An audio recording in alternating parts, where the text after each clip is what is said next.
Indeed. It's Ringside Report MMA. Tonight on the show, we're going to preview UFC Charlotte coming up this Saturday. Bellator's got a show tomorrow night, and Canadians are going to have to pay, and the UFC 290 card looking pretty good. Let's go! Indeed. Where is he? There he is. AJ! What's up, hombre? What's up, dude? Not much, man. How is Another it? week, another dollar minus like 15%. It's not left much. Welcome Talking to about Canada. Or taxes Quebec, or man. inflation? Taxes, inflation is killing, man. This is what you Everything. get, man. Pandemonium. Thanks, Biden. Yeah, it's not great. It I don't ain't great, man. Where's Freddie, man? I don't know. Where is he? You tell me. COVID again, dude. This is what happens, man. It's the fourth time I think he's got COVID. Uh-oh. Just I'm saying. being invaded. What's up, little guy? Who is that? Patty the Batty? As a kid? It's the big man. It's Patty Pimblett, everybody. Look at big this guy. man. Look at Show the me muscles on muscles. this kid, Show me man. your muscles. Damn. Look at that, man. AEW. Get ready. Get ready. He's coming. Hey? He's going to be 6 soon. Little 6-year-old. Jesus, already, man. Coming up. Damn, time flies. I remember when he was born. Who's texting me? I'm getting Who is that? Johnson. It's probably 1-0. Johnson. Ah! Ah, come on! The Rays are up now on the Yankees. 1-0? Tampa, man. Another ultimate battle. What do you think? Who do you want to win? Come on. Yankees! Let's go. Let's go. All right, go to bed. What are you doing here? Get out of here. Invasion. Thank God it's only a live show, man. Yeah, it's fine. Things happen. It happens, man. He's You not remember when my listening. little guy came blasting in here? It happens. Bedtime. Now, this is what you get, man. Bedtime. Joe Rogan doesn't have to deal with this shit, man. Good night, dude. He has a closed vault in his place. Yes. He's very excited because Zelda Tears of the Kingdom releases tomorrow. We're all very excited for that. Whoa, New Zelda game Zelda. comes out tomorrow. He's pumped. Oh, it's a I'm game. pumped. The world is I pumped. thought it was a movie. Oh, it's a game? What do you mean, oh, it's Is a it? game? I What? thought it was Zelda. Was it a Gypsy Tears? The From Legend Borat? of Zelda. Zelda Tears? What do you know about the Legend of Zelda, AJ? This will be interesting. I know the We're going to talk about MMA, all right? And don't worry. I know we had know a the child in here. He was wearing underwears. Don't worry, all right? He wasn't nude. I didn't have a nude child there on the show. He was shirtless, but that's okay. No free bird. He's- Listen, I know No. Legends of Ron Burgundy. I know that one. I know Legends of the Fall. I know Legends of the Schlong. That's a different story. I don't know what 70s that film. is. What kind of movie is that, listen. AJ? Do you star in that? Were you in that? Listen, man, you know what I found out? That Sylvester Stallone actually starred in a porn. No. I don't know if it's true, I but don't care. I'm somebody not was letting you off the convincing- hook. I'm not letting you off the hook. What is Legend of Zelda? Tell me anything about it. You don't know? You've never heard of the Legend of Zelda? It's a video game franchise that's been going for, I think, over 30 years now. Many different games in the series. It's a classic video game series, been played for years by millions of people around the world. This Tears of the Kingdom Tetris. game that's coming out tomorrow is one of the most highly anticipated games ever. Can you This show guy me a doesn't picture know of it? about Maybe if this I- guy's never heard of Legend of Zelda. Unbelievable. Listen, show me a picture. Maybe I do. Maybe I'm thinking of something else. Show you a picture. Yeah, just show me a picture, a screenshot or something, and I'll see if it refreshes. I mean, I could check, but I'm too lazy to do it now. You ever hear of Link? The missing link. We're still No, trying to find it. Link. You know, Link. Oh. As in the hero, the guy, Link. I used to know a guy named Link. He wasn't a You nice did? guy. You know a guy It's named a long time Link? ago. Did he wear green? Yeah, he drove a motorcycle. No. Did he have a tunic? Was he a He had a hero? tattoo. This guy, What the hell Link. is this? Link. Who's Link? That's Link. Which guy's Link? It's That all guy Link. in green? It's They're all all green. different versions of Link throughout time.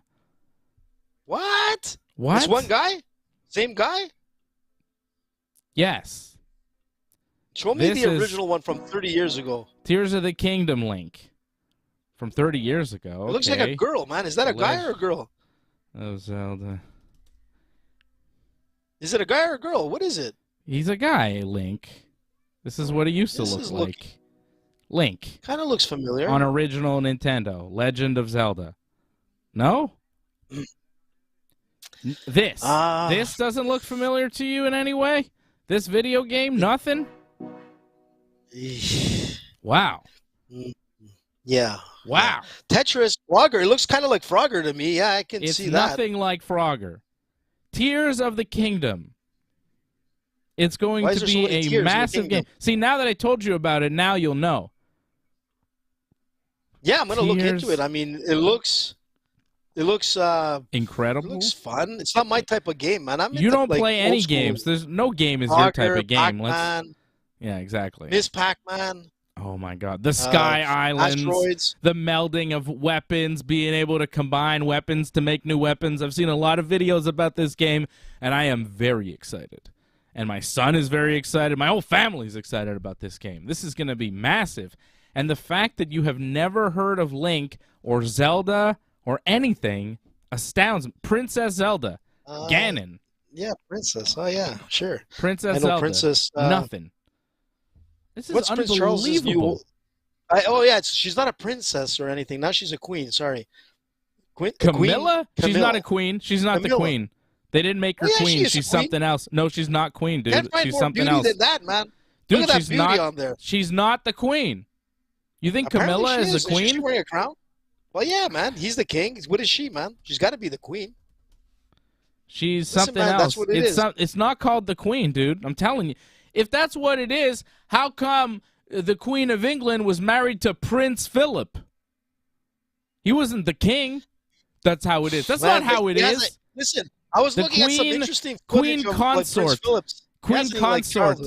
It's not official queen, I don't think. But it's still a queen. You see, queen. I wasn't wrong. Man. Oh, she is queen? I'm getting the word that she is the queen. She's not my queen. That's bullshit. How could she be a queen? How could she be the Queen of England? England has got to shit with their fucking royal family, man. It's over. I don't want those jabronis on my money anymore. Get them off my money. Listen, I don't want those British people on my money anymore. $20 She's official queen, I'm getting word. Unbelievable. Camilla Parker Bowles is the queen. Distasteful. Didn't he say at one point, like years ago, he goes, she is so good that she's almost like I like to be her tampon. Yeah. Like, he said that to her. Some weird shit like that. He said that. Okay, he said that. Charles said he wanted to be a tampon inside of her, but he said that. He said that in a private phone conversation that was like hacked. I mean, it's not like he said that like in a royal proclamation. Camilla, I love her vagina. It's lovely. Dude, listen, let me tell you something. Think about yourself and all the years you've lived. Have you ever wanted to be a tampon? Have you ever said that to anybody, including me, Freddie? Of course not, dude. I've never said that shit. To be a tampon. I'm telling you, this guy is he's a weirdo. Barrel, man. I mean, look at his brother. $20 bill now. Look at his brother. Hey, listen, who shook hands with his brother? AJ did. And a lot of children. I actually shook hands with the royal. Good for you. Yeah, you should be real proud of yourself. Yeah, man. AJ shook hands with the royal, man. We were chatting and everything. I don't want to say which royal because it might get me like. It was Prince Andrew. In trouble. Damn it, Dave. You have to say it? Yeah, I'll say whatever I want. I'm done here. I don't know if you know this, AJ, but I'm like on my last legs here. I'm almost done. So I'm going to say whatever it is I feel, whenever it is I feel like it. I don't care. Who am I trying to impress? I'm not trying to make nice with anybody. I'm getting old and I'm getting angry and more dangerous by the day, so I don't care anymore. I'm saying whatever I want. Listen, I'm tired of it. You know what they say? I'm sick of holding my tongue, AJ. You know, surprisingly, with the amount of crazy shit I say here once in a while, I actually hold back, but I'm not holding back anymore. There's some things that I hold back on, but I'm done. I'm done holding back because I'm sick of it. I'm tired of the general discourse in the world is distasteful to me, so I'm letting it go because I gotta change it up because everybody's going in the wrong direction. So listen to this. It's funny that you say that because listen, at work today, I had a whole bunch of seniors that came up to me, and every one of them like, AJ, you know what? You know, when you get old, I can say whatever the shit I want. I'm like, yeah, you're right. Yeah. I can't, like, you know what? Maybe I should start too. And it's funny that you're talking about that tonight. It's not like we scripted this. I didn't know you were going to say that. But all day seniors were like, do you believe this shit? I go to McDonald's and I'm waiting for my coffee and all the employees are just chatting away. They're looking at me. They're not even addressing me. And I'm waiting. I turn around. There's nobody there. I turn to the left. There's nobody there. Some Uber guy comes and he's like, hey, my order. Boom. They give him the order. And he's like, what the hell, man? He goes, and he says in French, he goes, can I just have a coffee? And the girl goes up and he goes, je suis tanné, c'est pas mon, je vais arrêter, c'est pas mon. And she took off and she was like checked out. And he's like, what the fuck? What happened to McDonald's service? So, he's an older guy and he's like, you know what? In French, he says, you know what? You bunch of assholes. He goes, I'll take my business elsewhere. He goes, I'm fed up with everything. And it's true, man. Customer service sucks nowadays. It depends. People, man. I mean, well, yeah. Majority of places, but it's because the conditions are so poor, man. It's because these people that are working at McDonald's, I mean, they're just treated like robots and they're not treated like human beings. I worked at McDonald's when I was a young man. I had the best time ever. Sure, the best parties, when you were young, but things have changed, man. Things are not the same. Fantastic. Things are not the same. Macs, it was ridiculous. It's not the same, AJ. I'm telling you. I know, dude. That's what I'm saying is things kind of like are not as fun anymore.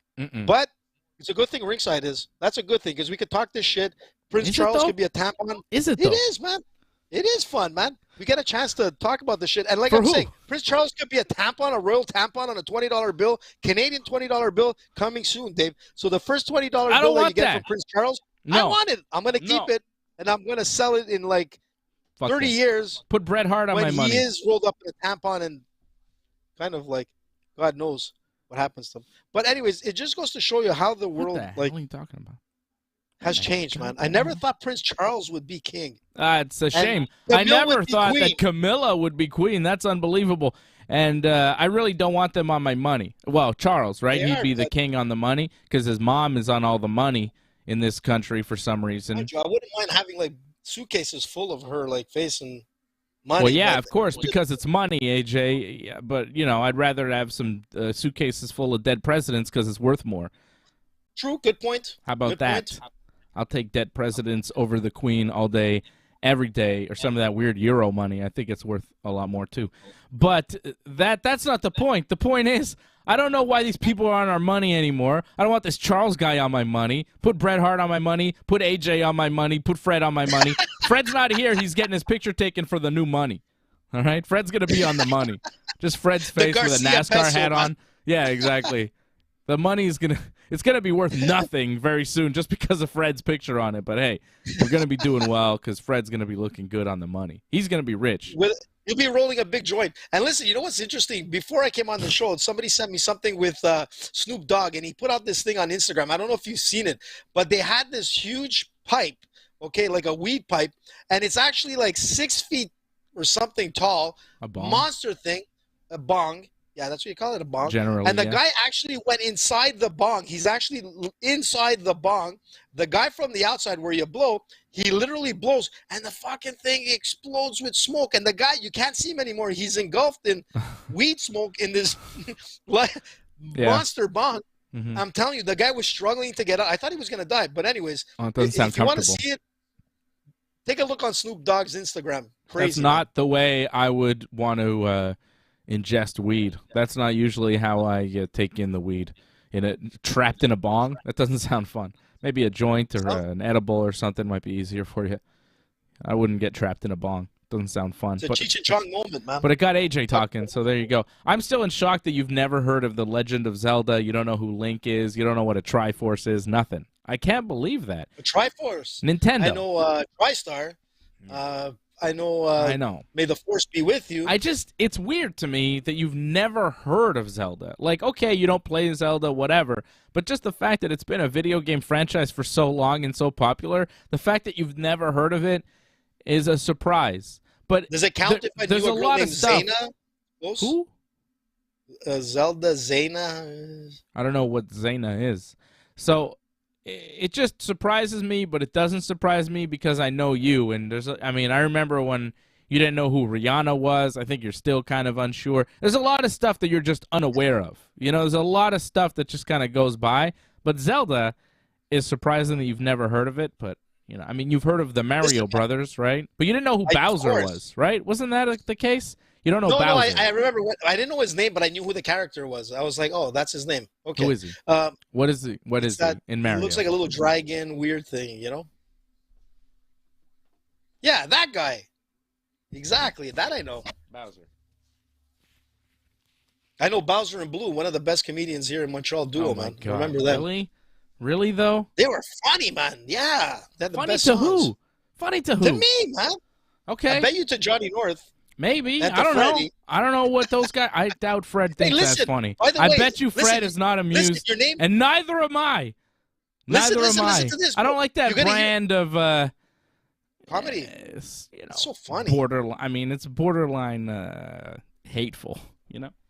It's freaking funny, man. If you're an old guy, you'd be like, who cares? If you're an old guy, listen, sure, maybe. I don't know. I'm not an old guy. You're still not there. I'm not that. No, I'm telling you, man. It's, I don't know. They do a lot of, like, language stuff, right? Like, oh, French people do this, and English people are like this. And it's like, how about you shut the fuck up about it and get on with your life? Listen, I'm really tired of that shit. I'm so tired of that shit, like, I can't even tell you. Listen, I'm going to tell you something. We had some of the best plays. I want out of Quebec so bad right now. Like, it's the worst place on earth. It is the worst place. I hate living here. And I hate it more every day. I don't like Montreal. I don't like Quebec because this place is stuck in dumbassery. It's just stupid people being like, this word should be like this. It's like, shut the fuck up and get on with it, man. Move forward. Move forward. Just a big letdown. Listen, a big fucking letdown piece of shit province with a bunch of people that can't get over, like, oh, I went into this store and they didn't speak the language that I wanted, so I'm going to go cry about it. Shut the fuck up! Shut the fuck up! Fucking pussies, man. It's unbelievable, Listen, man. I'm so sick of it, dude. You can't, like, I'm so done. I'm done with this place. I'm done with how it operates. I'm done. There's no hope for this place. It's garbage. Nothing good ever comes here. You know, we have Elimination Chamber pay-per-view. It's like, oh, that's cool in the Bell Center. Hey, wouldn't it be cool if we went the next step and had a Royal Rumble or WrestleMania? Oh, wait. We don't have a fucking stadium for it. Why? Because we're a B-level city. We don't have a stadium for shit. Can we do a WrestleMania? Can we do a Rumble? Can we do a SummerSlam? Nope. Why? Because our stadium is garbage. Are we going to have a baseball team again? Expos. Nope. Hell no. The fucking Tampa Rays were supposed to be here for half a season. How'd that turn out? They're not going anywhere. They're staying in Tampa. The Oakland A's, they're moving. Where are they moving? Are they moving to Montreal? Nope. They're moving to Las Vegas. Okay? You want to go somewhere cool? Go to Vegas. Because Montreal is dead. Why is Montreal dead? Because a bunch of idiots can't get over their dumb shit that doesn't really mean anything. I don't care what language you speak. If I understand what the fuck you're saying and you understand what the fuck I'm saying, we could get on with life and we could do big things. But we're not doing shit here because we're stuck in this idiocy. We have governments that are stuck in idiocy, and we go nowhere. We go nowhere but down. I've spent my whole life in this city, and I've seen nothing but collapse and failure. It's sick. Don't hold back, Dave. I want out. Don't hold back. I want out.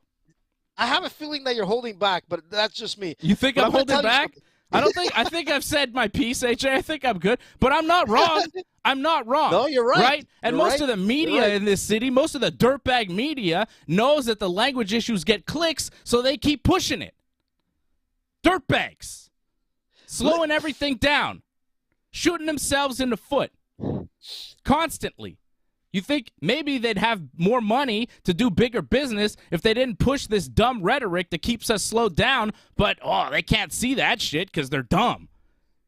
They can't see the forest from the trees.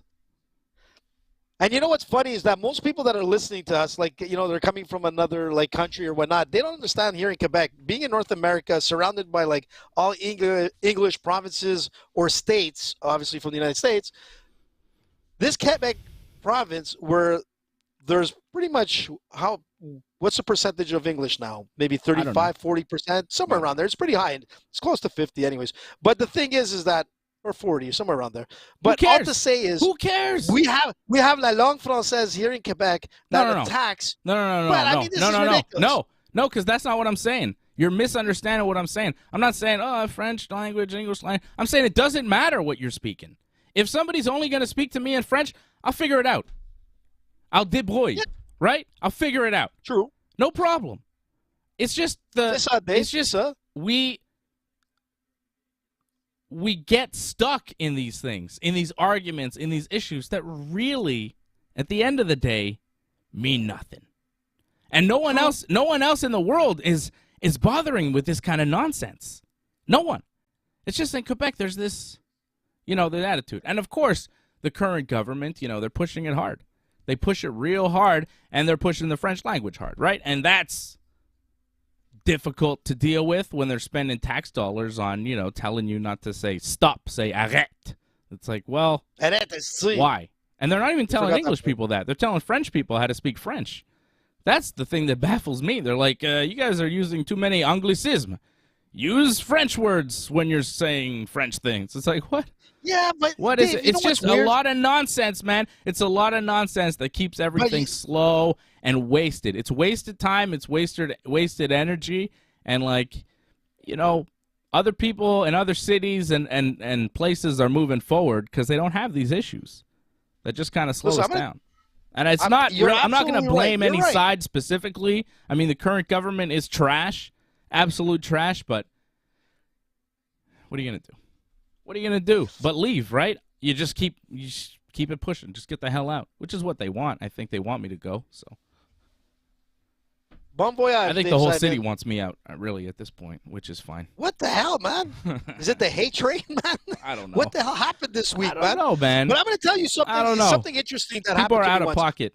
It's not right. No, but you're right. Sometimes with the language stuff and everything, they want it confuses guys that are English that trying to talk French. One time I go to this hot dog joint, years when obviously AJ was younger, and I'm like, hey, je veux un chien chaud, tout garni. They started laughing, man. Everybody starts blasting out laughing, and I'm like, what the fuck?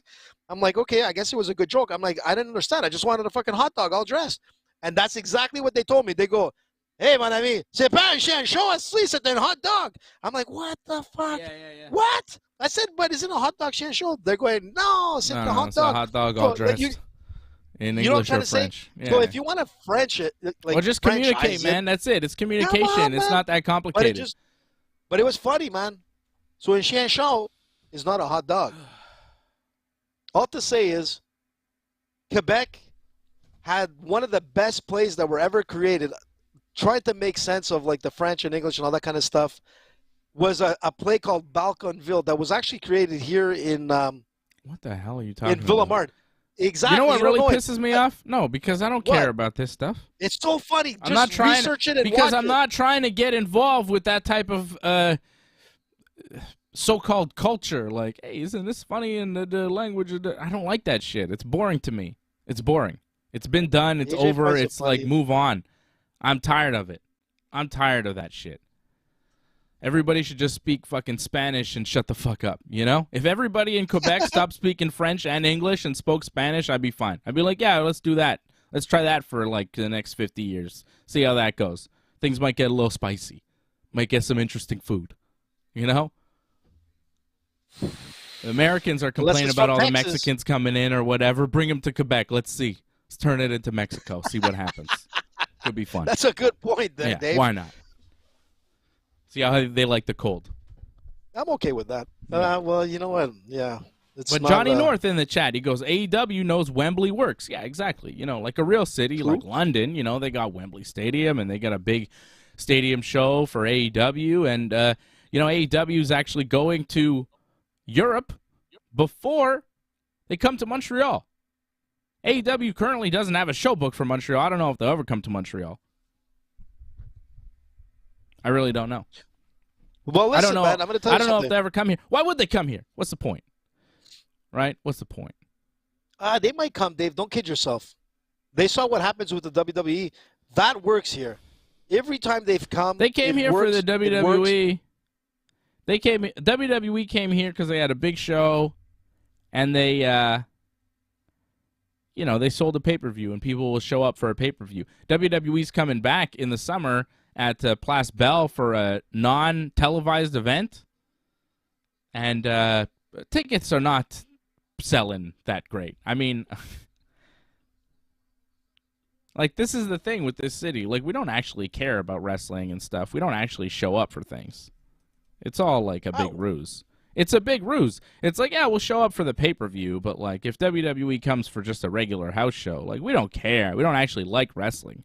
I have my tickets, by the way, because I like wrestling. But I got them on the pre-show and pre-sale, rather, and there was a ton of tickets. It was, let me tell you, it was way, way easier to get tickets for the WWE live event in August than it was to get tickets for the Elimination Chamber. The Elimination Chamber tickets went quick, and the WWE live event tickets, I mean, I had my pick. I got some primo seats for a reasonable price. They're also cheaper.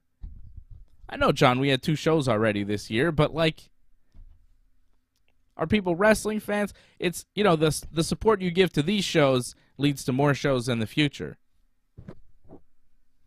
True. He's got a point there. He's got a point. It's like everybody wants the Expos back. Man. Everybody wants the Expos back, but, like, you know, I was there when there's 3,000-4,000 people in the stadium. Where were all these people that want the Expos back then? I was watching the games. I was in the stadium. We were there. You know, we were watching the games. There's 4,000 people. There's nobody there. And now, for some reason, everybody wants the Expos back. But do they really? Or is this just something cool to say? Like, would they actually buy tickets? Would they actually show up? Unfortunately, they'll never get the chance because, like I said, Montreal's a shithole that will never get another major league baseball franchise. It's never going to happen. It's unfortunate. It breaks my fucking heart, but we will never, ever get another baseball team. And I can guarantee you this. I'm watching a real baseball team right now. Dave, listen to this. The Tampa Rays. Chances are you'll never be spokesperson for, like, Tourism Montreal. I have a feeling. I'm just saying. Fine. I don't think that will ever happen. I don't give a fuck. I don't want to be. I don't want to represent for this city because it's done nothing but disappoint me time and time again. Constant But who didn't disappoint from Montreal was last week's. I've noticed, too, the people that really like it, the people that really like Montreal are not actually from here. All the people that, like, say they like Montreal and shit, they didn't grow up on the island. Maybe they grew up. Maybe they grew up in, you know, the suburbs or whatever, and then they moved to Montreal, and it's fun. It's a big city. It's whatever. Yeah, you know what I mean? But like, you know, people from Toronto come here and they're like, oh, it's so nice. It's like quaint and da da da. But I don't know. A lot of my friends that we grew up on the island, it's kind of like, yeah, whatever, dude. Like, I'm gonna tell you something. We don't give a fuck. I'm gonna tell you something right now. Back in the days, Montreal was the rocking and rolling, man. We had more strip joints. But see, you were alive during that time. I was not. So all I've seen is like the downhill, you know? Yeah. No, I agree with you, man. You know, I think Mark Twain once said that if you throw a rock in Montreal, chances are it'll hit a church and bounce off. Now, like back in the days, it would have bounced off and hit a strip joint. Nowadays, everything is different. People used to come to Montreal to get married at Thursdays, which was one of the top clubs. And people are listening. They're like, holy shit, Thursdays. It used to be, there was so much excitement in the city of Montreal. It was super clean. Everything was rocking and rolling. I'm going to say, listen, I might get a bit controversial here, but, you know, let's go. When certain people of the mob were in power, the city was super clean. Okay. That's all I'm saying. That's all I'm saying, Dave. I'm just saying. When they were in power, everything was super good. I think that's too much. I'm just saying. I don't want to get into a gang war. That's an AJ take. I can say that because you know what? AJ's from below the tracks. It had a point. AJ knows, man. Right? And below the tracks, you can walk at any time of the night, man. You're super safe. My grandmother could walk at like 2 in the morning, man, and nothing would have happened. But nowadays, it's different, dude. Now, like, you know, it's a changing times. But Montreal at one point was the rock and roll city of the world, man. They used to talk about Montreal in songs, man. Paris, I know. New York, Montreal. Now, what is Montreal known for? The biggest potholes in the world, roads that are worse than third world countries, you know. Language I'm not that sure. We have issues. I'm not sure. I think drunks like it.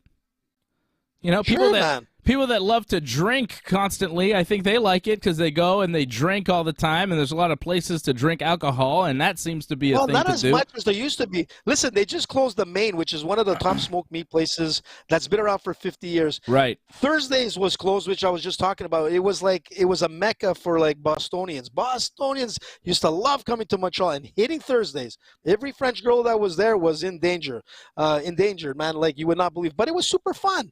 But the thing is that the times have changed. What I was trying to get at, the good thing out of Quebec and Montreal was our very own Charles Jourdain, who came in and kick there you go. Kieran Gracie's ass I'll tell you what. UFC 288. I'll tell you what. Let's bring it back. Thank you. You're right. Let's bring it back to normal for a second, because I think you hit on something. The one thing that we have over the rest of the country, at least, maybe not the rest of the world, but the rest of the country, is I believe, I mean, it's one of the top places in the world for martial arts. And it is the best place in the country for martial arts. The best martial artists, the best pro MMA fighters, the best pro jiu-jitsu guys, for the most part.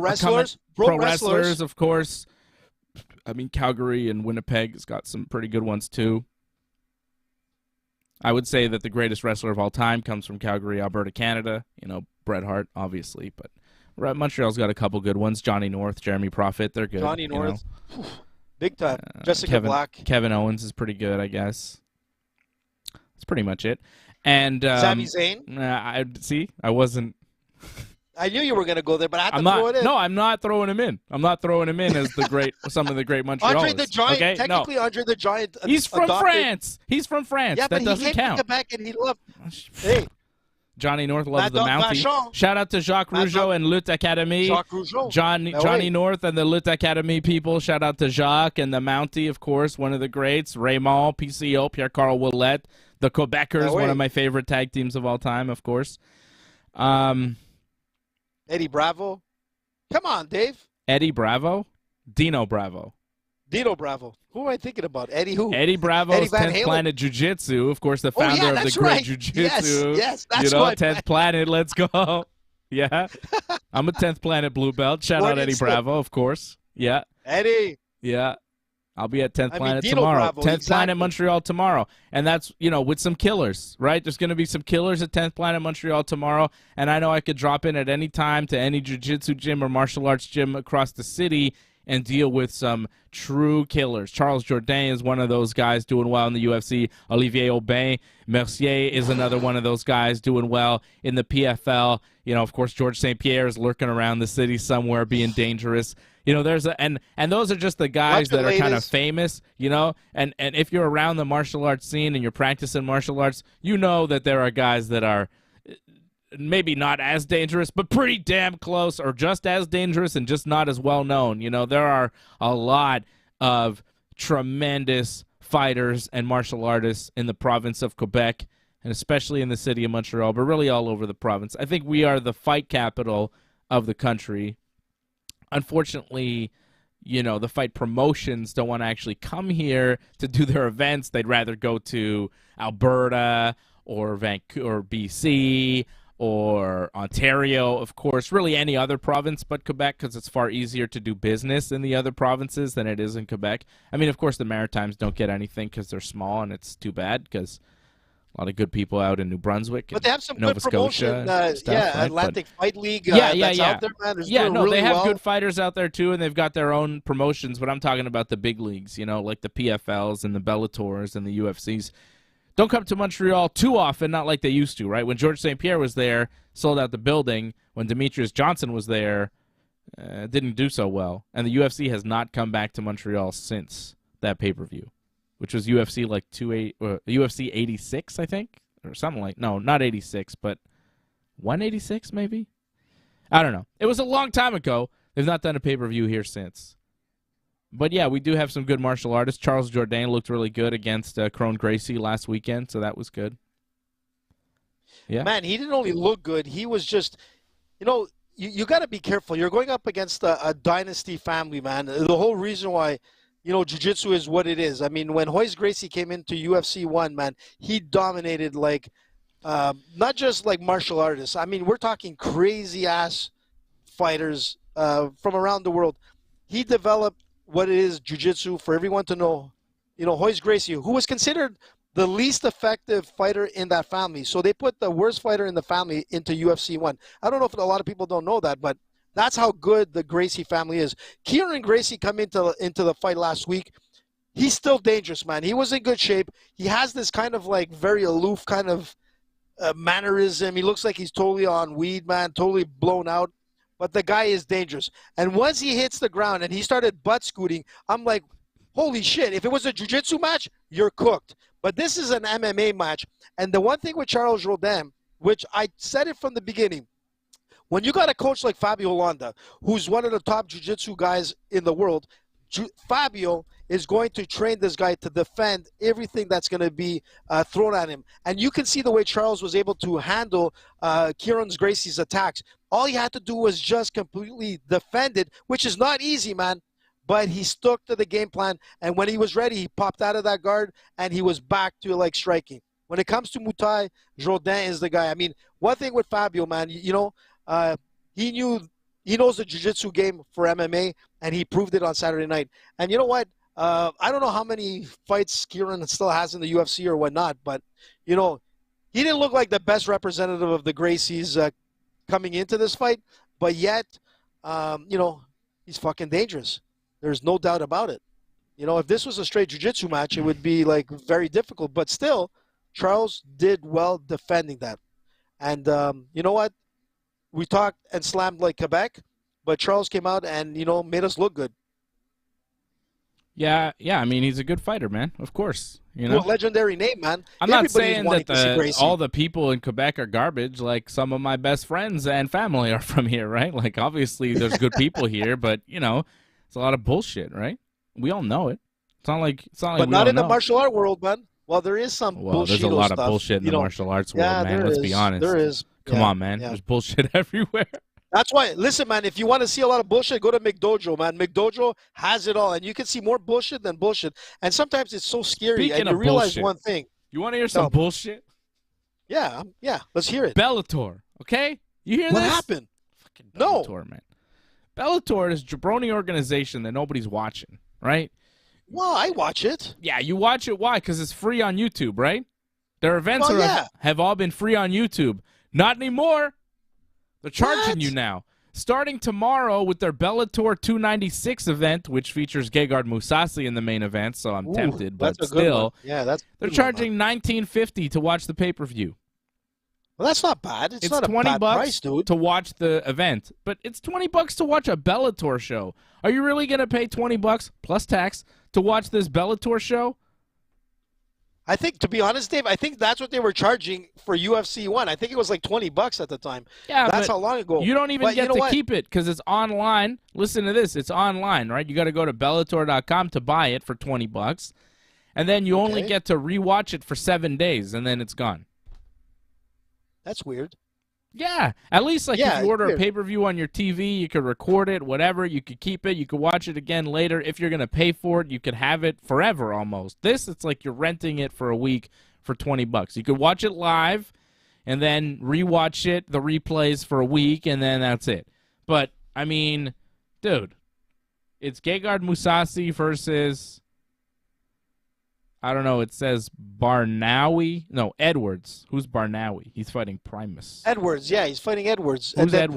Primus, yeah. Because on Wikipedia it says Gegard Mousasi versus Chuck Liddell. I think somebody was fucking around. I wish, right? But dude, I'm not paying any money for this. I'm paying $0 for this Bellator event. I'll tell you why.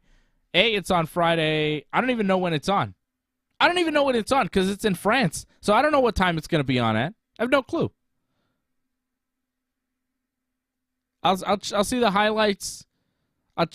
Twitter will have highlights for me, and that's how I will know what happens on this Bellator event. I mean, please.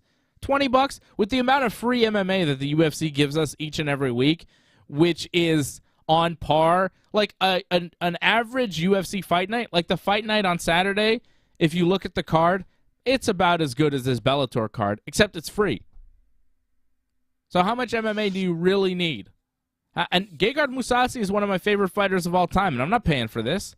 How much MMA do you really need? The UFC is oversaturating the market with MMA. They're just killing you with shows every single week, and a lot of them are not that strong. Like the pay-per-view last weekend was a little it was mid, So they're just killing you with low-quality events each and every week. You really want to watch another low-quality event? Like Bellator 296? 4 p.m. It's at 4 p.m. Eastern time. I'm not paying for that. I'm not watching it. Most people are still working. I'm not in. I mean, yeah. You know what? Like, one thing with Bellator, I mean, if they would have had this, like, on YouTube or whatnot, or some other fight channel that's open and free, man, you can't get more promotion than that. But for people to come out and pay $20, I mean, there are going to be people, but I don't think it's going to be as successful as they think. Because Musasi's fighting this guy Edwards. It's not like Pitbull or something like that that's coming in. They even have Romero on another card. I mean, those are names that we know through the UFC, but man, yeah, it's not like I'll drop $20 for that either. Nope. I'll just wait for the results. And it's sad, you know. You're right. Look at Mousasi, man. Look at his record, man. 49-8, you know, with 2 draws. I mean, this guy's been fighting. He's going to be on his 60th fight as a professional fighter, crazy. Man. It's crazy, man. And what's crazy is that we didn't see him come back to the UFC. I really thought he would be back at some point, and he's still fighting, man. You know, still one of the most dangerous guys out there. He's a guy that had his best days outside of the UFC, in Strikeforce, in Dream, in Pride. I mean, Gegard, you know, he's always been more dominant in the outside organizations. He had a good run in the UFC, but he's done better outside and done better in Bellator. Like, he was a Strikeforce champion. He was a Dream champion. He's been a Bellator champion. He was never the UFC champion, you know? But he's a great fighter. He's been doing it forever. He's one of my favorites. And, yeah, he's a minus 225 favorite over Fabian Edwards tomorrow afternoon. And I think he's going to win. I hope he wins. Douglas Lima is an underdog to Costello Van Steenis. Plus 145 Lima. That's a little surprising. Douglas Lima on this card. Brent Primus and Mansour Barnawi is the co-main event. I'm not paying money for that. Record. I'm not paying money for that. 20-4, Mansour. Mm-hmm. I don't think so. I'm good. I mean, yeah, it's whack. We'll see how it goes, man. We'll figure out. Like, I'll look at the stats and see like how successful they were with the I guess this pay-per-view kind of thing. Nobody's buying this thing. You know, and I want to see, like, you know, the live attendance and all that kind of stuff. We'll see if it was successful or not, man. Maybe they're just trying this model and hoping that it works. And if it doesn't, I'm sure they'll have to revert. But it just goes to show you how difficult it is to keep up with somebody like the UFC, man, that keeps evolving all the time. Mind you, the PFL is doing really well. I like the PFL strategy and the way they work their fights. You know, that whole, like, yeah, but come on, man. Let's be honest. Let's be really real, okay? PFL. It's all about being real. PFL, Bellator, it's all well and good. The biggest MMA promotions outside of the UFC are people like Bare Knuckle Boxing, Jake Paul Promotions, and shit like that. You take ex-UFC fighters that have run their course in the UFC, that have very big names, and you put them in boxing or bare knuckle boxing or whatever the fuck. And Bellator and PFL, they need to jump on that bandwagon. Just sign those guys, put them in MMA fights, and, you know, sign more and more of those guys. Like Bellator, PFL, if they could have landed Nate Diaz for an MMA deal, you know? Like, if Nate Diaz was fighting on the Bellator card tomorrow, fuck yeah, I'd pay $20 for that. You know what I mean?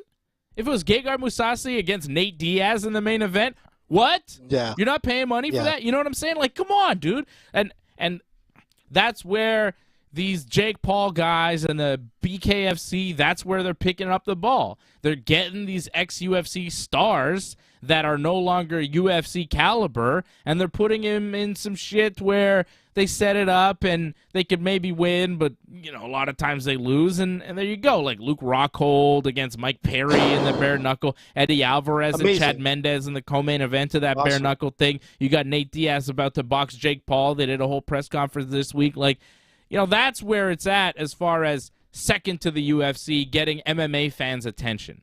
You know what I mean? If you ask the average UFC fan that watches most UFC pay-per-views, what are you more likely to watch? A Bellator show, a PFL show, or Jake Paul against ex-UFC star? They're going to watch the Jake Paul ex-UFC star because it's more hype, and it's somebody they know.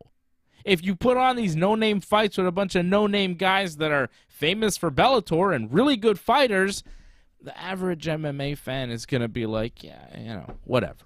They're not going to watch, and that's just the state of the game. And nobody wants to admit it because nobody in MMA wants to, tarnish the purity of the sport. Like, we should be promoting MMA and not these other offshoot fucking freak shows, and I don't disagree with that. Nevertheless, everybody in MMA is still watching it, and all the media is still covering it when all these bare-knuckle things are going on. So do we want to preserve the sanctity, or are we just like, hey, give us the stars and let us see the X stars, right? That seems to be what we want.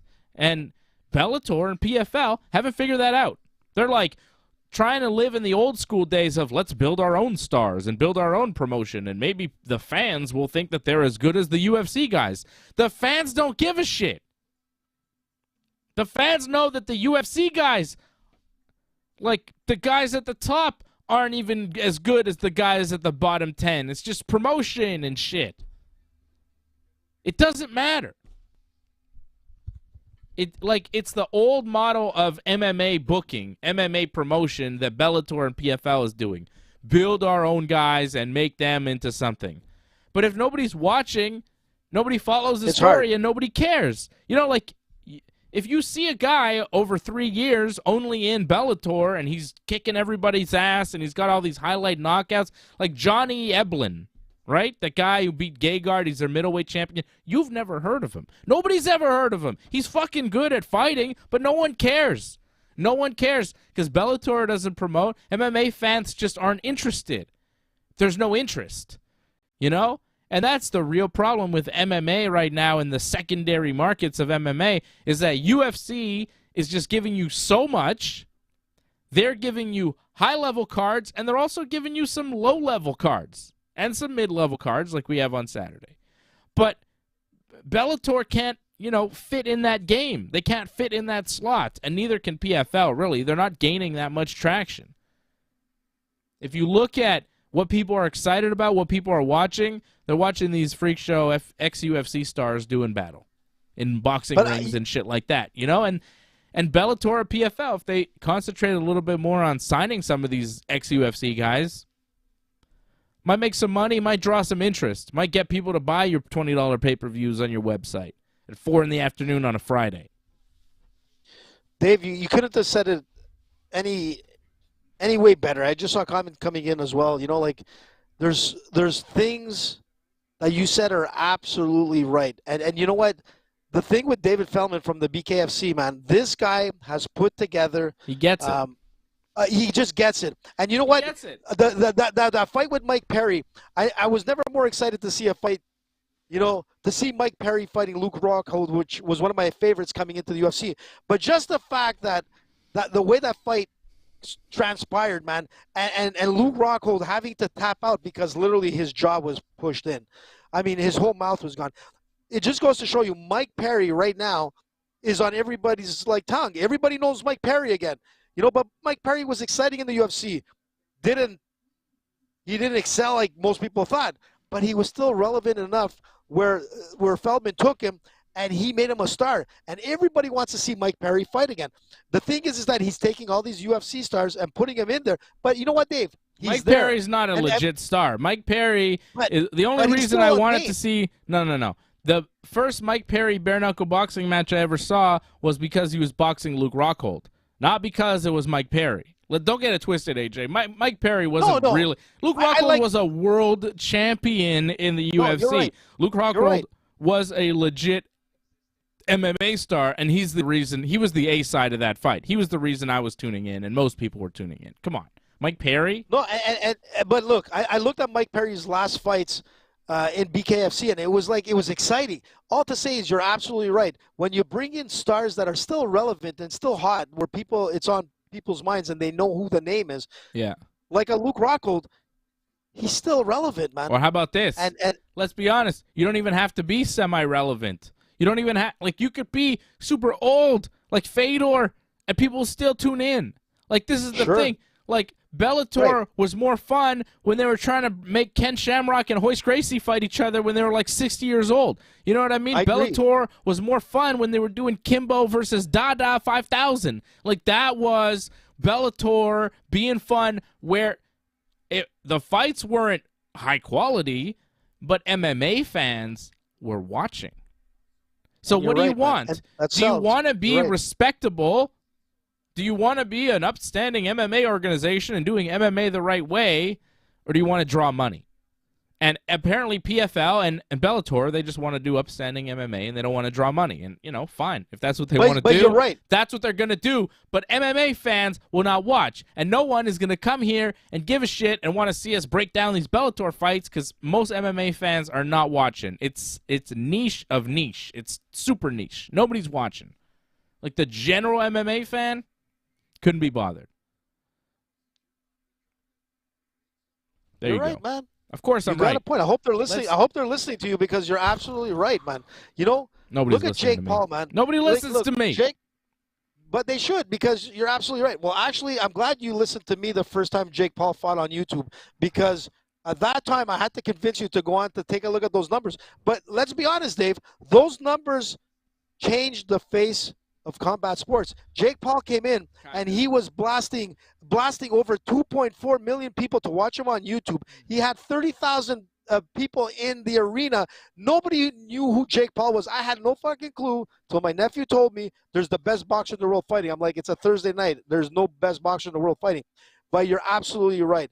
You need to have names that are relevant. And a guy like Jake Paul, who's going to be fighting a Diaz, and he's fought everybody else down the line, even if he loses, he still wins. The numbers he brings in are ridiculous. He made more money in that first fight than Conor McGregor or George St. Pierre, that Jake Paul. And Jake Paul is maybe not. Well, Conor. He did on that. Well, back in the day, yeah. Well, Conor after, but like Conor I'm saying, is a good example.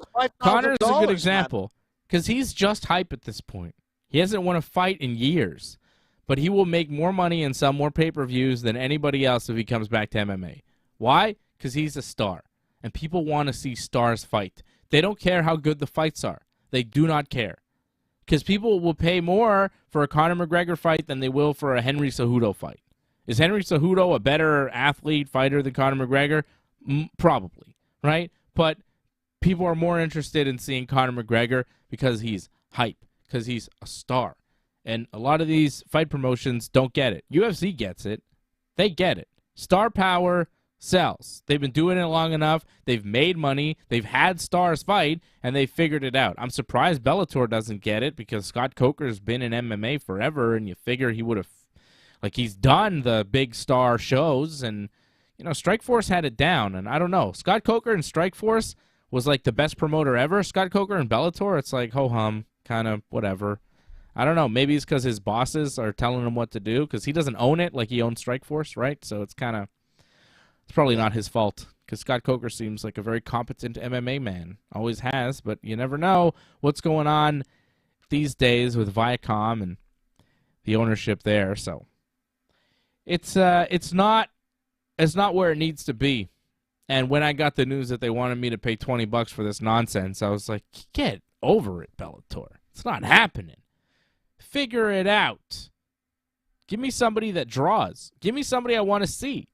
You know what I mean? Like, if you put two famous actors like Leonardo DiCaprio versus Bradley Cooper in a cage, you would sell a shit ton of pay-per-views, right? A lot of people would tune in to see that fight. It was Will Smith versus Chris Rock in a fight in an octagon, right? People would buy that shit. The fight itself, from a technical martial arts standpoint, would be dog shit. But it would sell, and no one would care. You know what I mean? That's the point. And you know, the UFC has figured that out, but the other ones are a little bit behind in the game. Let's get to the UFC. It's coming up Saturday. It's Almeida versus Rozenstruik. It is that's going to be crazy. Jailton. The Jailton one. Big heavyweight battle in the main event. Should be fun. They're in Charlotte, North Carolina. Woo! That's Flair country, baby. The Queen City. There's going to be a lot of wooing. I'm going to guarantee you a lot of woos. Jairzinho and Almeida in the main event. Anthony Smith and Johnny Walker in the co-main. Yeah, Daniel baby. Rodriguez and Ian Gary on the card as well. You've got Matt Brown versus Court McGee on the prelims. Ooh. Natan Levy versus Pete Rodriguez on the prelims as well. We got some fights here. Wow. Ultimate Fighter winner Brian Battle taking on Gabriel Green in the second fight of the night. Like, we've got some fights on Saturday. It is not one of these UFC. Too bad my girlfriend's not fighting. Next week. Main event next week. Is that what you're talking about? Oh, yeah. Mackenzie Dern? Yeah. You wish. She's on the main event? She's the main event against Angela Hill next weekend at the Apex. It was supposed to be, it was supposed to be originally this week. on Saturday. Yeah, it got pushed. But now she's main eventing, so you get to see her for 5 rounds instead of 3. You should be happy. Yeah. There you go, Angelo. Woo! Whatever happened to Ric Flair, you know? That was a man you could be entertained by. That was an entertaining son of a gun. Guys these days, I got Seth Rollins going, and that's supposed to be entertaining. Fucking hell. Or Bad Bunny, dude. You know, I'm not like a big Bad Bunny fan, I'll be honest. I like a Bad Bunny every now and again. Yeah, it's called Playboy. But listen, I'm going to tell you something. Got to be fast, man. You got to be Charles Rodin fast, man. I liked it. There you go. Thanks, Dave. Yeah. Just to give you a laugh, man. Montreal, some of the best comedy came from this place. I'm telling you, one day you're going to make that reference. People will be like, what is that? Because it's not even a magazine anymore, right? It's like, I don't even know what Playboy is these days. Hefner's long dead. You know what I mean? Like, it's all that is done. He died with a smile, that's for sure. But you know what? No shit. Oh, shit. Ugh. Sponsored by Viagra. Listen, 7-0 now? It's 7-0 Rays over the Yankees in the 8th. I've been watching the game the whole time. Maybe that's why I'm so pissed off. Yankees are losing 7-0. It's horrible. Horrible. Where's Freddie's Houston doing? Ugh. They just hit a 2-run home run. That's why I'm like extra pissed. 7-0 Rays. And for some reason, I'm still watching this game. Like I'm torturing myself. 8th inning, 7-0. Yankees haven't done shit all night. Great. So let's talk about Jailton, man. This guy is like... I think he's going to win. He's nasty. He's been finishing everybody that he steps in front of. 31 years old, in the prime of his career. Hasn't lost since 2018. He's on crazy, man. What? 12 straight. 13, I think. 13 straight, maybe? 12, 13? 12. Whatever. Yeah. It's a lot of wins in a row. Man. He just knocked out Shamil Abdurakhimov in his last fight. He's looking real sharp. But, you know, Jairzinho's legit, man. Jairzinho's a really solid kickboxer, very technical. Knocked out Chris Daukaus in his last fight in just 23 seconds. And the guys that beat Jairzinho are, you know, high-level heavyweights. He's kind of a gatekeeper. You beat Jairzinho, and you step up to that kind of upper level in the UFC top 10, right? Yep. He's that step. And I think Jailton's ready. Jailton is a big dude, strong guy out of Brazil. Like I said, he's 31. Jairzinho's 35. I think that's going to play a factor. I think Jairzinho's maybe, you know, he had a long kickboxing career. He hasn't been in the UFC for that long, but he's been fighting for a long time. And man, Jailton sitting here. Jailton's a big favorite, right? You see this? He's minus 550. Yeah. Doesn't surprise me. Minus 550, Jairzinho plus 375. So I'm with Jailton on the win, but yeah, minus 550. The price is not great. Listen, I'm going to tell you, like, one thing with Rozenstruik, Rozenstruik or Streak, or whatever you want to call him. I think it's Strike.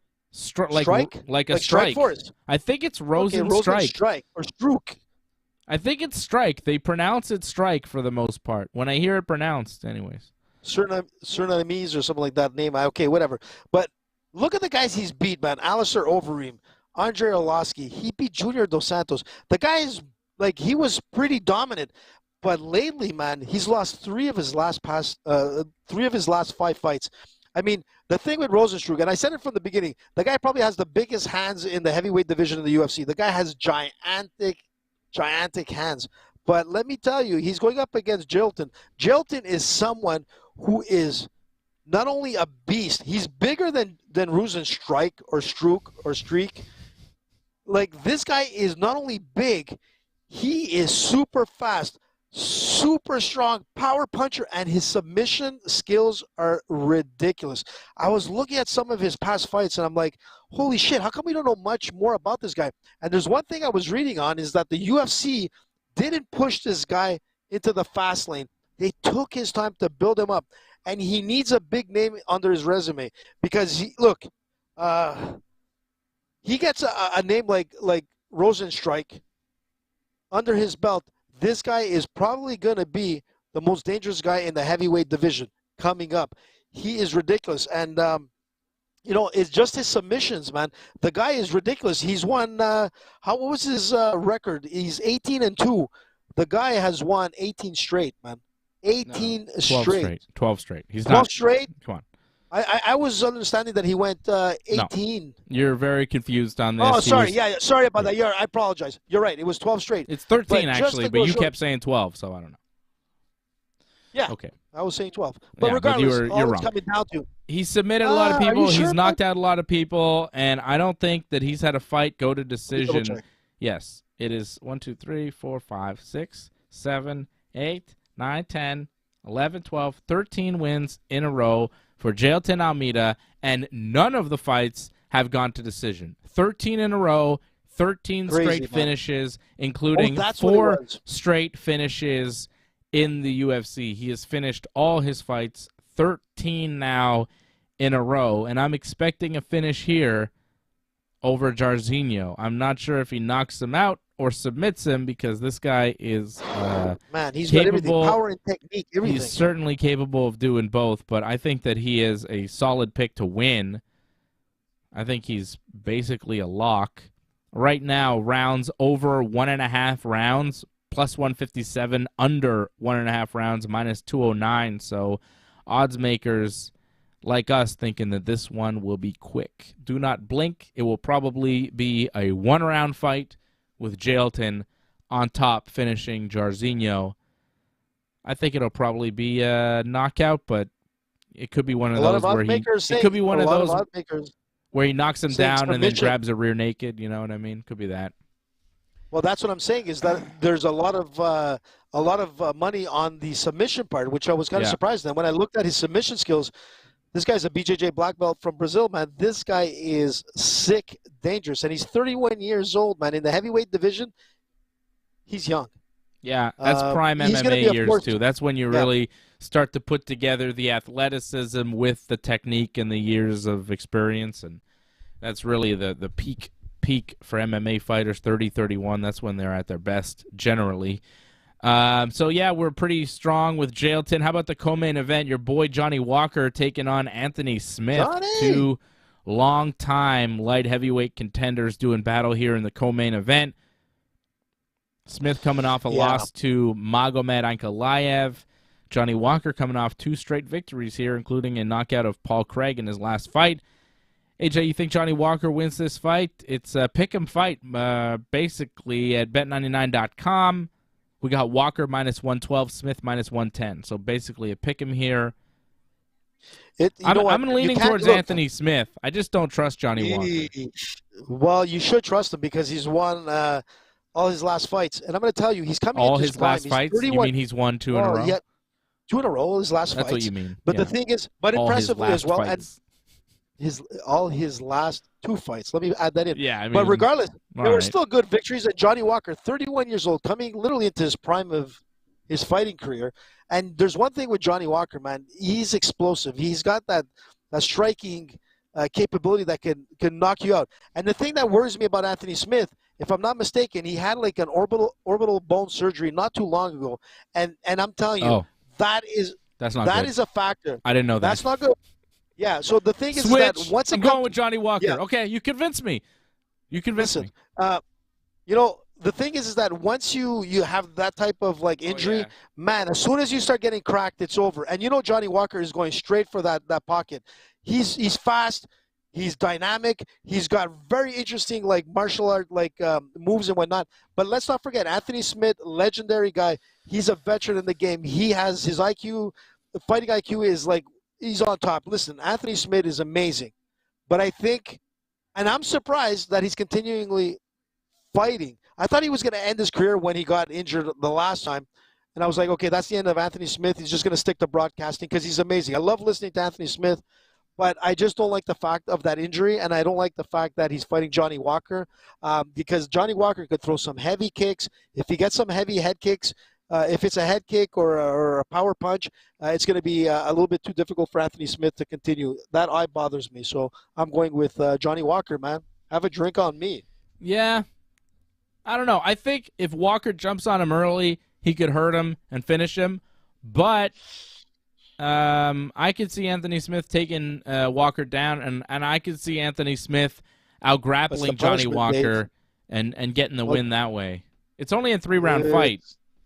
I know, dude, but that's enough time. Like I told you, just remember but you're a big Johnny Walker fan, too. I don't know. I think I'm convincing myself back the other way. I'm flip-flopping. I'm going back to Anthony Smith. Dude, remember what I said, man. When he goes like this and covers up, you're going to remember me. Yeah, but the thing is that, and I don't want to see that happen to Anthony Smith. I don't want to see that because I like the guy. I'm like not Johnny putting Walker, the fight on my parlay. How about that? Staying away. Put it on, man. I'm telling you. I'm saying I don't trust either guy, so I'm not putting it on my parlay. Shit. Let's do parlays. Let's just get to it. Give me something. You have a parlay? Let me see the AJ parlay. Yeah. Okay, let's go. Okay, so look. I'm gonna go with obviously with Jilton. I think Jilton is the future of the heavyweight division. He's very more underrated. Than Sergey Pavlovich.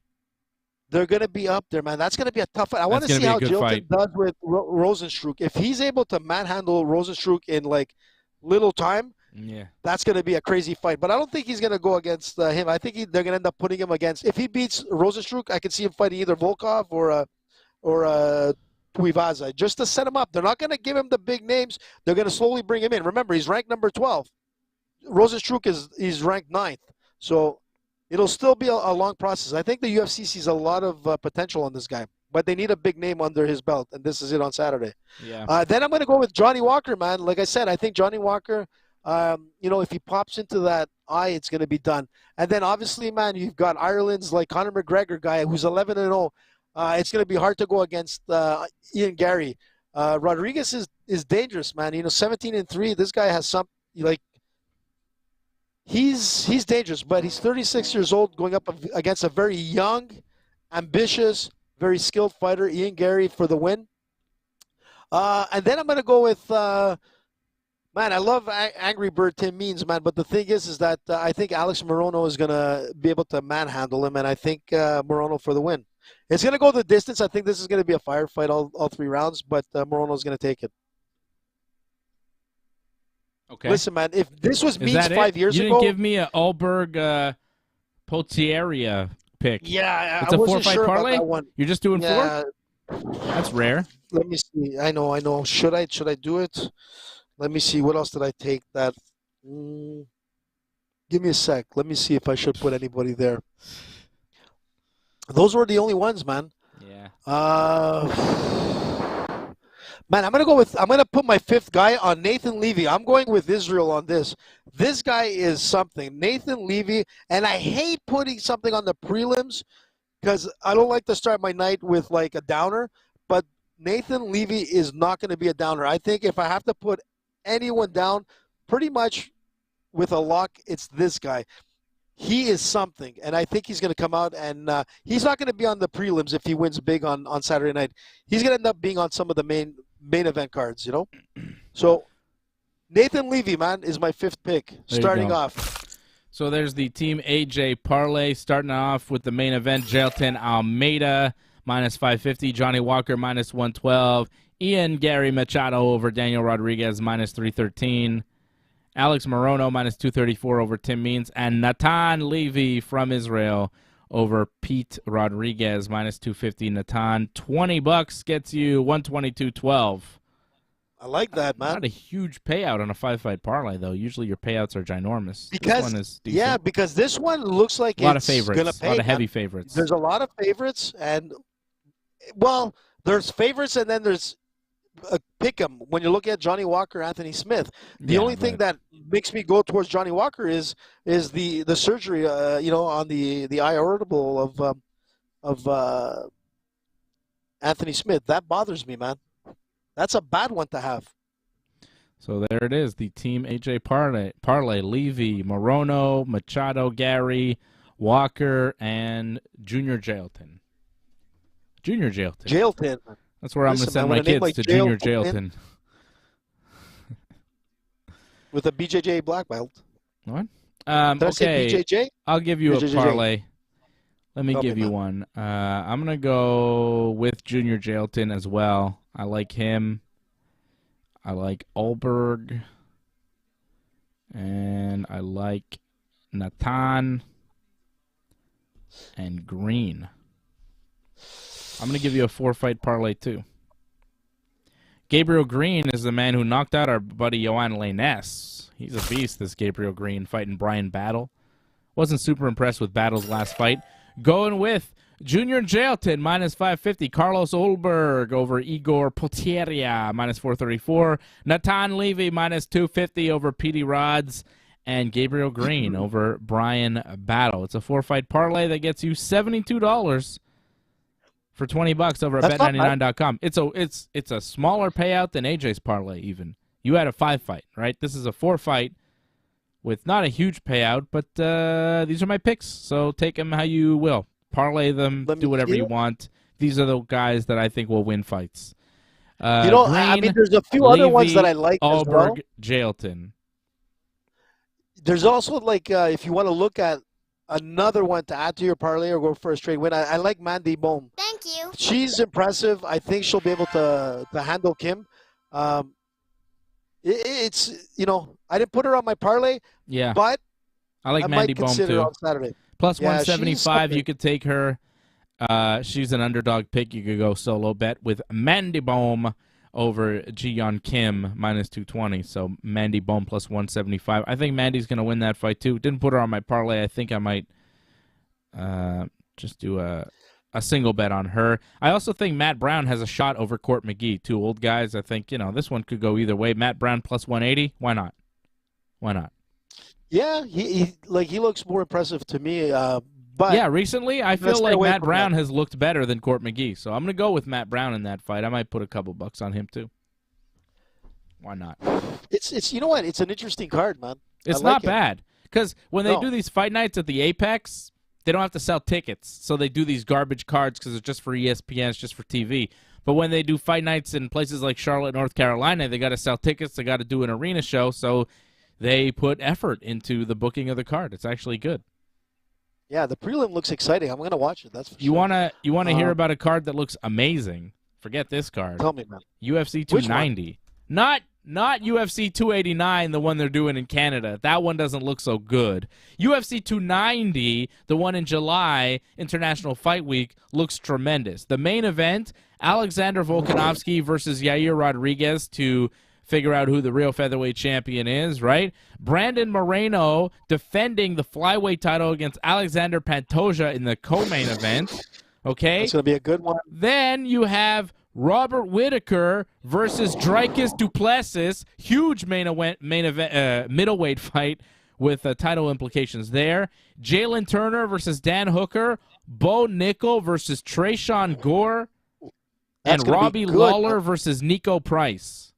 I mean, nice, man. They're not fucking around with UFC 290. Looking solid. Solid fights. That Whittaker-Dricus fight is interesting, but I think very risky because Israel Adesanya has been calling out Dricus, saying, I want to fight Dricus. He said some shit about Africa. Let me fight this guy. Dricus, right? And Dricus is, because Dricus is from South Africa. He lives in South Africa, and he's like, I'm the only real African UFC fighter here, da-da-da. These other guys don't live in Africa. And Israel Adesanya took exception to that because he's born there, but he grew up in New Zealand or whatever, so he's mad.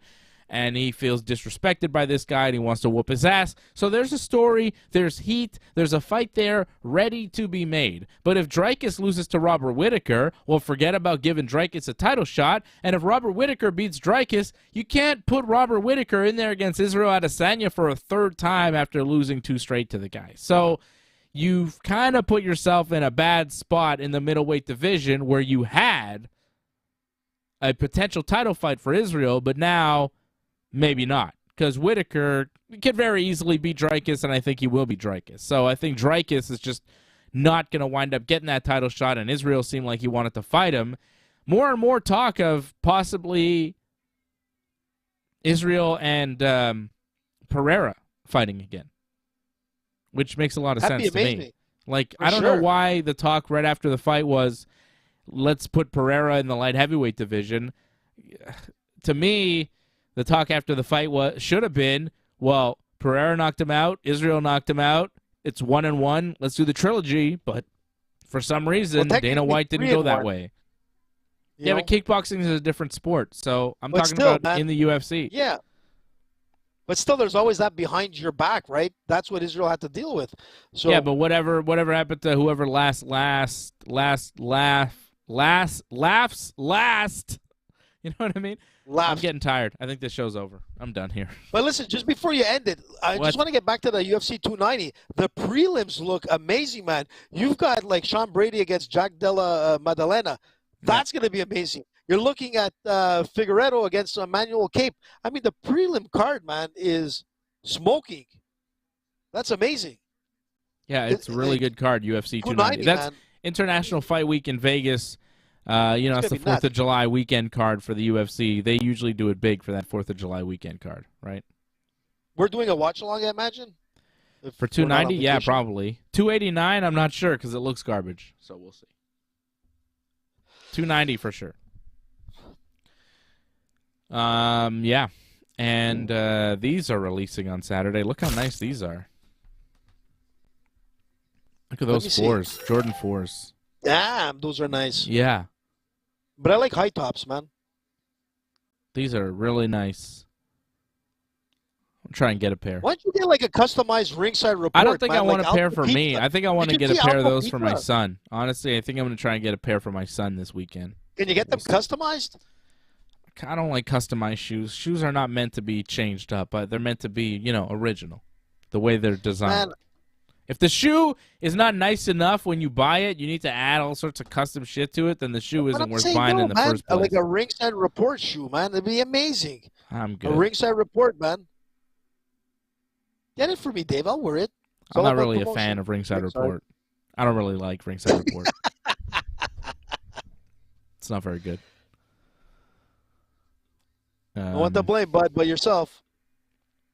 Oh, of course. I mean, I do. I do constantly. Of course. I'm very down on myself. You want to talk about how much I hate myself and how I'm not happy? Listen. No, actually, I'm gonna go there. Up. Guess who I spoke to today?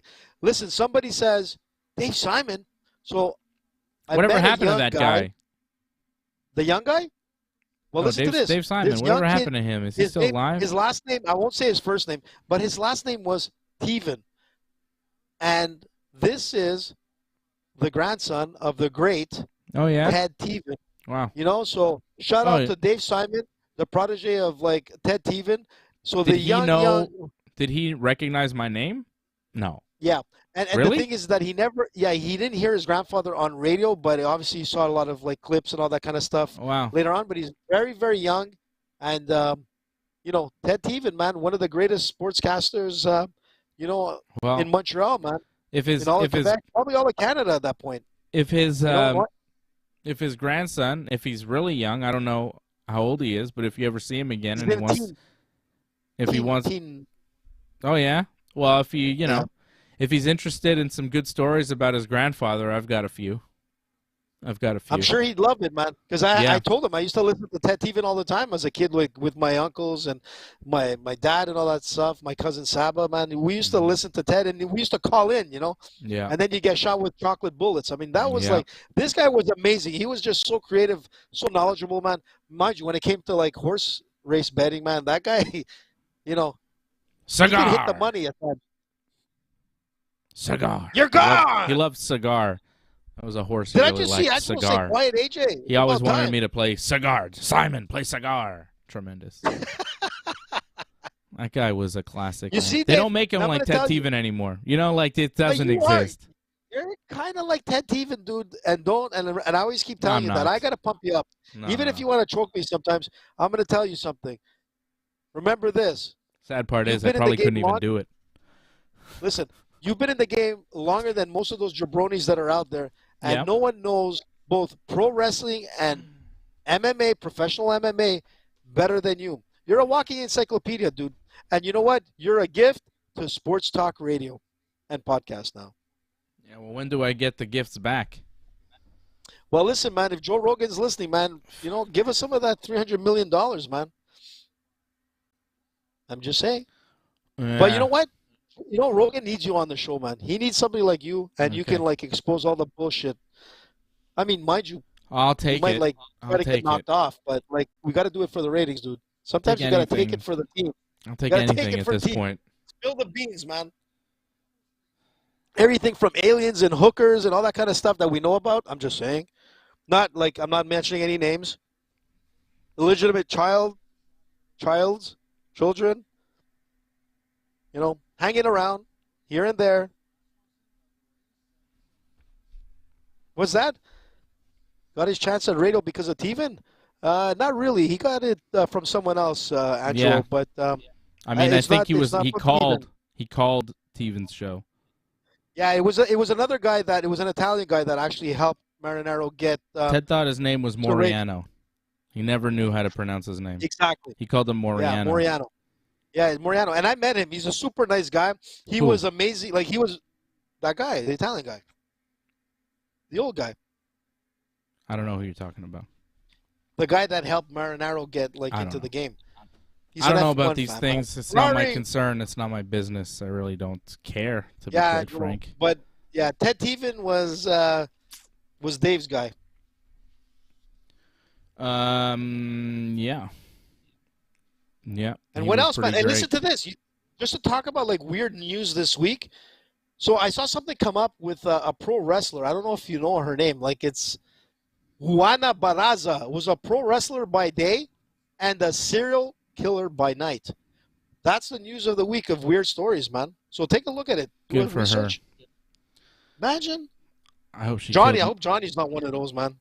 I hope she killed many, many people. Good for her. Dave, man. They're probably all bad people. They're probably really bad people, is what I'm saying, and they deserve. Well, if that's the case, you're allowed to, man. She was like a superhero, just ridding the world of crime. Well, listen, man. What was that show that I listen to every once in a while? Dark Side of the Ring. Fantastic, man. If you want to hear some weird stories, man, Dino Bravo. Very interesting story on Dark Side of the Ring, man. That was a good one. Two different people entirely. Eddie Bravo and Dino Bravo. Both fighters. There's some similarities. Mm-hmm. Maybe pot was in common for both of them too. I'm just saying. I mean, I don't know if Dino Bravo. I don't know if Dino Bravo was a weed guy. Eddie Bravo, definitely a weed guy. Shout out to Eddie Bravo. Shout out 10th Planet Jiu-Jitsu. Shout out Louis Ho. Everybody at HQ. Shout out to the new gym out in the West Island, 10th Planet West Island, with Coach Scott and Coach Francis. Yeah, don't forget 10th Planet Jiu-Jitsu now in the West Island. So if you're in the West Island, go check out 10th Planet West Island. If you're in Montreal, check out 10th Planet Montreal. If you're in the South Shore, check out 10th Planet South Shore. Great 10th Planet, no gi jiu-jitsu, all over the city, any place you want. 10th Planet West Island just opened up. They have a beautiful location, so shout out to them. Congratulations. Shout out to the rest of the guys, too. You got to give shout out to Glenn McKenzie with his Gracie School. If you want to do some gi jiu-jitsu, if you want to do some, if you want to do some gi jiu-jitsu in the West Island, go see our buddy Glenn McKenzie at the new Henzo Gracie School. If you want to get in the gi and do some pajama stuff, go see Glenn. If you want to do some no gi, go to 10th Planet in the West Island and, have fun. If you want to learn some jiu-jitsu and MMA, you go see Fabio at BTT, man. There you go. Team. Many places, and we've got affiliations and love for all the teams. Well, TriStar, I've never trained at TriStar, so I don't know. Well, great gym. And if you want great wrestling, you got the Montreal Wrestling Club with Of David course. Zilberman, man. Yes. You know, the great David Zilberman. Is Victor Zilberman still coaching or just David? Yeah, of course, man. Victor Zilberman. Well, legend. Victor is still there, man. Victor is the man. I trained under Victor for a while. He was incredible. Incredible. He's the best, man. Yeah, Montreal Wrestling Club. If you want to learn wrestling, that's the place to go. I would recommend that. Muay schools. The Yankees are about to lose 8-0 to the Rays. It's the bottom of the ninth. There's 2 outs. And Yankees are about to lose this game. They're not coming back with 2 outs, down 8, right? So, loss for the Yankees. Oh, DJ LeMahieu drew a walk. Oh, the bases are loaded, but we're down by 8, so even a home run would only cut the lead in half. Glenn in for a show. Yeah, maybe one day, but he's very busy. You know, he's got his jiu-jitsu school. He coaches all the time. It's hard to get him on. It's hard, man. This guy is got like ladies in the hot tub, right? He's kind of like Hugh Hefner in a gi. In jiu-jitsu, That's what Glenn is. He is. Oh yeah, he's a black belt, man. Yeah. In many ways. Yeah. In the hot tub as well. Yeah. He's a swordsman. And there's no joke. You listen, Glenn is like, he's unbelievable. Maybe I'm spilling the beans, but like Glenn in a hot tub with ladies, factual. Things are happening. Fact check. Yeah. It's real. No joke. That's just his lifestyle. It's quite a lifestyle. Leopard skin gi, man. You name it, man. He's the guy. If anybody's going to wear a leopard skin gi, it's Glenn McKenzie. But a phenomenal jiu-jitsu guy, man. Shout out to Doug Hepburn. He's in the chat. He says, Dave, the Tigers are on the rise. Cheer for them. No. Detroit! I'm not doing that. Yankees forever. Go Expos, Yankees. Man. What? I'm not going to cheer for a team that doesn't exist. They can't win, AJ. You never know, bro. They might come back. No, they're not ever going to come back. They will never come back. Never. I don't come on. You're killing the dream, dude. You're a dream killer this week, man. Well, maybe people shouldn't be selling wolf tickets. Okay? People are just selling wolf tickets and people are buying them up. Like, oh, yeah, I'll buy into a dream. And then they're disappointed when it doesn't happen. How about living in reality?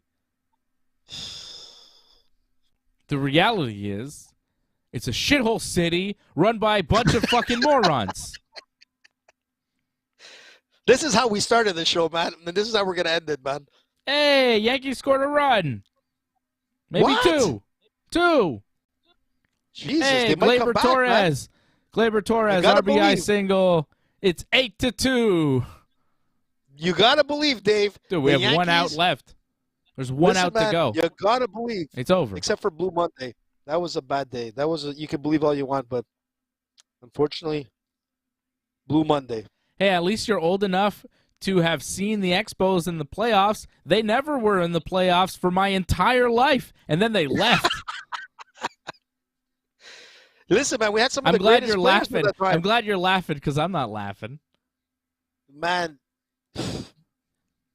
Andre Dawson, Tim Spears, Larry Walker, man. One of the first top Canadians, man. Was he one of the first top? I think he was the top third baseman. He was a right fielder. Canadian. He played third base at some point as well. No, he didn't. You sure, man? Maybe for a game or two. He was the Expos right fielder. He played first base. I remember he was right. He played first base, I too. was so sure he played third when he played first and right. Tim Wallach was the third baseman. What was his You're name? confusing Tim Wallach with Larry Walker. Oh, Tim Wallach. Yeah, sorry. Tim Wallach was third. You're right. Not Canadian, but was our third baseman at the time. Yes. Tim Wallach, who was amazing, by the way. You're right. Yes, he was great. Yeah, he was. And then you had Andres Galarraga. You remember that? Of course, the big cat, El Gato. Yep. And strike 3, Bowers strikes out. The Yankees have lost 8-2. And that's the show. Thanks, everybody. Yankees finally lost. The game is over now. Yeah, Tim Raines was great, of course. I mean, do you want to name all the great Expos in the history of the team, or could we end the show? Moises Alou. I mean, Philippe Alou. You got to always give credit to the GM, man, the coach, man. Felipe. I mean, I'm not... Walker was drafted as a third baseman, apparently, but did not play third base. I don't think. So that's why I was so sure something with third base with Walker.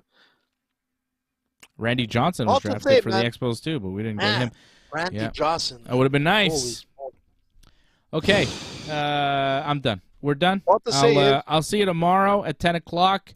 I'll be here with Johnny North to talk about wrestling and the new world heavyweight champion, whoever that may be. Probably Seth Rollins, I'm guessing. Maybe Bobby Lashley.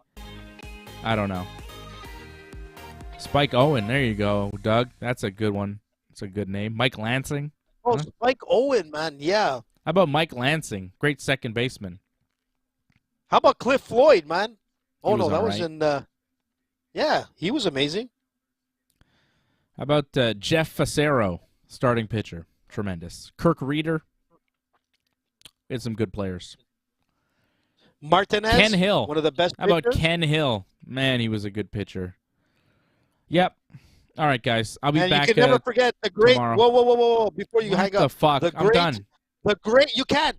Gary Carter, man. The greatest of all time. You can't leave the show without saying Gary Carter. Come on, Dave. I did. I wanted to, but you didn't let me. Okay. Gary Carter. Andre Dawson. Okay, guys. I'll see you again later. Thanks, Angelo and Doug and all the supporters. I think John Wetland got cut up in some sort of child porn thing. Wasn't there like a thing with John Wetland? Yeah, let's not shout out John Wetland. Okay, Angelo. Thanks, guys. Bye.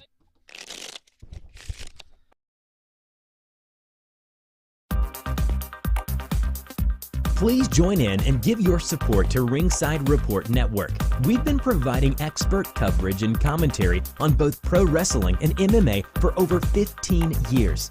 Go to ringsidereport.net/support to find out more ways to support the channel.